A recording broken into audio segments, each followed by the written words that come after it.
찬바람이 옷깃을 파고드는 11월의 도쿄. 아라카와 구의 낡은 목조 주택들이 어깨를 맞댄 골목은 이른 아침부터 분주했다. 김민준은 익숙한 듯 어둠이 채 가시지 않은 거리를 나섰다. 그의 어깨에는 낡은 필름 카메라가 걸려 있었다. 제일 한국인 3세. 할아버지는 강제징용으로 이 땅에 끌려왔고 아버지는 작은 공장을 운영하다 불경기에 쓰러져 일찍 세상을 떠났다.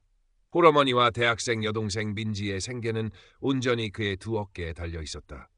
대학은 일찌감치 포기했다. 건설 현장 일용직부터 심야 편의점 아르바이트까지 닥치는 대로 일했다. 그의 거친 손마디와 검게 그을린 피부는 고된 삶의 훈장이었다. 그에게 유일한 위안은 사진이었다. 빛바랜 골목길, 이름 모를 들꽃, 새벽 시장의 활기, 고단한 노동자들의 주름진 얼굴. 그는 뷰파인더를 통해 세상을 바라볼 때면 잠시나마 숨통이 트이는 것 같았다. 언젠가 자신의 사진으로 세상에 작은 메시지라도 전하고 싶다는 소박한 꿈. 하지만 현실은 늘 팍팍했다. 한편 도쿄 경시청의 화려한 불빛 아래 나카무라 켄신 경씨는 골치 아픈 사건 보고를 받고 있었다. 최근 도쿄 일대를 떠들썩하게 만든 외국인 조직의 연쇄절도 사건. 언론은 연일 경찰의 무능을 질타했고 상부의 압박은 거셌다. 명문가 출신으로 엘리트 코스를 밟아온 그에게 이번 사건은 반드시 해결해야 할 숙제이자 자신의 능력을 과시할 기회였다. 그의 차갑고 날카로운 눈매가 번뜩였다. 희생양 적당한 놈으로 하나 골라. 그의 입가에 냉정한 미소가 걸렸다. 그의 머릿속에는 이미 그림이 그려지고 있었다. 제일 한국인 사회의 책임을 떠넘겨 여론을 잠재우려는 음흉한 계략이었다. 그날 밤도 민주는 심야 건설 현장에서 돌아오는 길이었다. 피곤했지만 내일이면 민지의 학비 마감일이라 마음이 조금은 가벼웠다. 평소 다니던 골목길에 접어들었을 때 그는 낯선 긴장감을 느꼈다. 어둠 속에 검은색 세단 한 대가 서 있었고 몇몇 그림자가 분주히 움직이고 있었다. 무언가 심상치 않음을 직감한 민주는 본능적으로 어깨에 걸린 카메라를 들어 셔터를 몇 번 눌렀다. 플래시도 터뜨리지 않은 채 그저 기록하듯. 다음 날 새벽 민준의 작은 아파트는 요란한 초인종 소리와 함께 낯선 남자들의 침입으로 아수라장이 되었다. 김민준 씨, 연쇄절도 사건의 유력 용의자로 긴급 체포합니다. 영장도 없이 들이닥친 형사들은 민준의 팔을 거칠게 꺾었다. 어머니의 비명과 민지의 울음소리가 뒤섞였다. 민준은 저항하지 않았다. 과거 사소한 폭행 시비에 휘말려 경찰 조사를 받았던 기억이 악몽처럼 떠올랐다. 그때의 무력감, 그리고 경찰에 대한 깊은 불신. 그의 눈빛에는 체념과 함께 희미한 분노가 서려 있었다. 경찰서 취조실. 차가운 공기가 민준의 피부를 찔렀다. 맞은편에는 값비싼 맞춤 정장을 입은 나카무라 경씨가 앉아 있었다. 그의 하얗고 깔끔한 피부는 민준의 거친 모습과 극명한 대조를 이루었다. 나카무라는 민준의 과거 폭행전과 기록을 책상 위에 던지며 비릿한 미소를 지었다. 김민준 씨, 제일 한국인이시죠?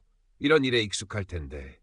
그의 목소리는 부드러웠지만 그 안에는 날카로운 가시가 숨어 있었다. 저는 아무것도 흠붙이지 않았습니다. 민준은 낮은 목소리로 항변했다.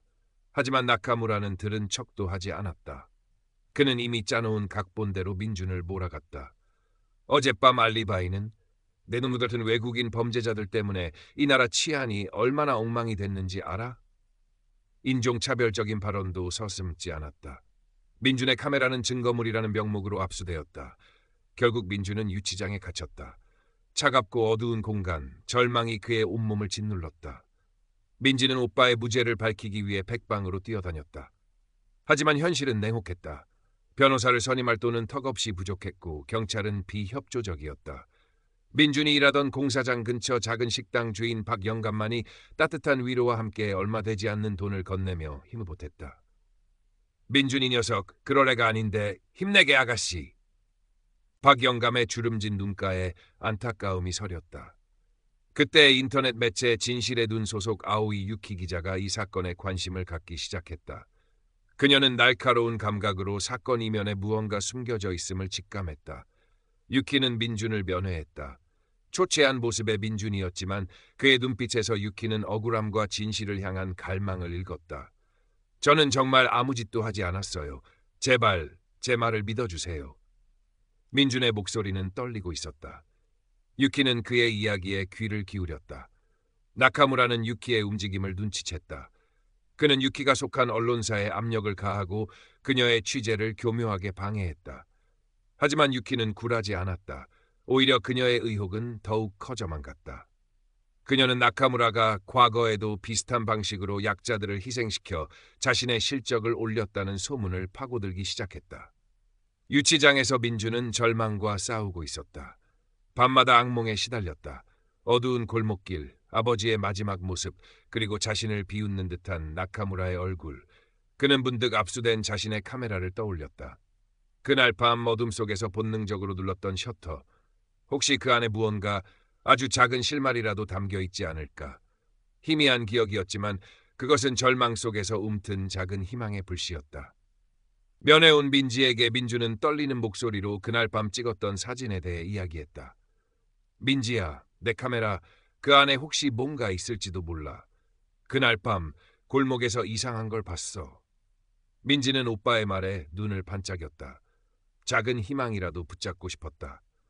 그녀는 오빠의 낡은 필름 카메라와 그 안에 담긴 필름을 되찾기 위해 다시 한번 뛰기 시작했다.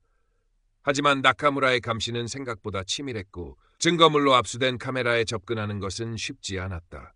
유키는 끈질긴 취재 끝에 나카무라의 과거 비리 의혹과 이번 사건의 조작 정황을 일부 포착했다.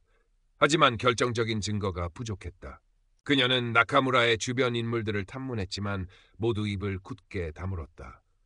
거대한 권력의 벽 앞에서 그녀 역시 무력감을 느꼈다. 바로 그때 예상치 못한 곳에서 도움이 찾아왔다. 나카무라의 직속 부하 중 한 명인 젊은 형사였다. 그는 이번 사건에 처음부터 회의적이었고 민준을 범인으로 몰아가는 과정에서 양심의 가책을 느끼고 있었다.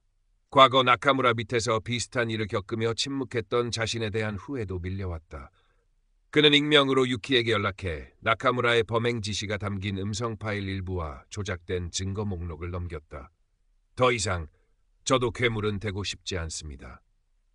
그의 목소리는 낮고 떨렸다. 결정적인 제보를 받은 유키는 다시 힘을 얻었다. 그녀는 민지가 어렵게 빼낸 민준이 그날 밤 찍었던 필름을 현상했다.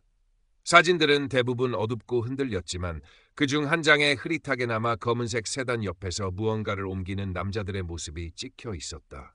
그리고 그들이 옮기던 물건은 경찰이 민준의 집에서 발견했다며 언론에 공개한 도난품과 놀랍도록 유사했다. 유키는 모든 조각을 맞추기 시작했다. 익명의 제보, 민준의 사진, 그리고 자신이 취재한 나카무라의 과거 행적들. 모든 것이 하나의 진실을 가리키고 있었다. 그녀는 밤을 새워 기사를 작성했다.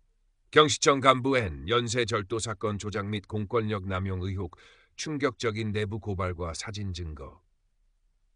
다음 날 아침 유키의 기사는 진실에 둔 웹사이트 헤드라인을 장식했다. 파장은 엄청났다. 기사는 순식간에 SNS를 통해 퍼져나갔고 여론은 들끓었다. 유력 언론들도 이 사건을 앞다투어 보도하기 시작했다. 나카무라의 이름과 얼굴이 연일 뉴스에 오르내렸다. 나카무라는 격노했지만 애써 평정을 가장했다. 하지만 그의 이마에는 식은땀이 흘렀고 미세하게 떨리는 손끝은 그의 불안감을 감추지 못했다. 그가 공들여 쌓아온 철옹성은 한순간에 무너져 내리고 있었다. 경시청 내부에서는 즉각 감찰에 착수했고 정치권에서도 진상규명을 요구하는 목소리가 터져나왔다. 며칠 후 민주는 증거 불충분으로 석방되었다. 유치장을 나서는 그의 얼굴은 햇빛 아래 더욱 창백해 보였다. 그를 기다리고 있던 어머니와 민지가 달려와 그를 부둥켜 안고 울었다. 박 영감과 유키 기자도 그 자리에 함께 있었다. 민주는 말없이 그들을 바라보았다. 고마움과 함께 가슴 깊은 곳에서부터 밀려오는 알 수 없는 감정들이 뒤섞였다. 나카무라는 결국 직위 해제되었고 추가 수사를 통해 법의 심판을 받게 될 것이라는 뉴스가 흘러나왔다. 하지만 민준에게 그것은 완전한 승리처럼 느껴지지 않았다. 그의 삶은 이미 송두리째 흔들렸고 끔찍했던 경험은 깊은 트라우마로 남았다. 그는 한동안 카메라를 잡지 못했다. 세상의 풍경이 이전과는 다르게 보였다. 모든 것이 낯설고 위협적으로 느껴졌다. 시간이 흘렀다. 계절이 바뀌고 도쿄의 거리는 다시 일상의 소음으로 채워졌다. 민주는 여전히 아르바이트를 하며 묵묵히 살아갔다. 하지만 그의 내면에는 작은 변화가 일고 있었다. 그는 더 이상 세상을 향해 나를 세우지 않았다. 대신 조용히 관찰하고 생각하는 법을 배웠다. 어느 늦은 봄날 새벽, 민주는 자신도 모르게 낡은 카메라를 다시 집어들었다.